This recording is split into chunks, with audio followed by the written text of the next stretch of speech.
Hi, it's Steve. Today we'd like to show you how to change the rinse aid cap on your dishwasher. It's a really easy job. Let me show you how we do it. Now to do this repair, we simply need to open up the dishwasher.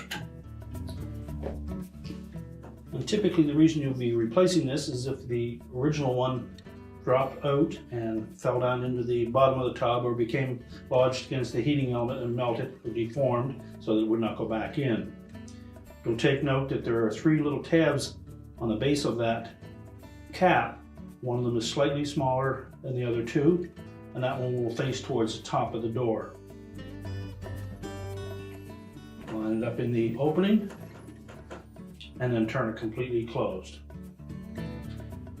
Always make sure when you refill the rinse aid dispenser that you do lock that in place, and each time you use a dishwasher, just take note to make sure that it is in the locked position.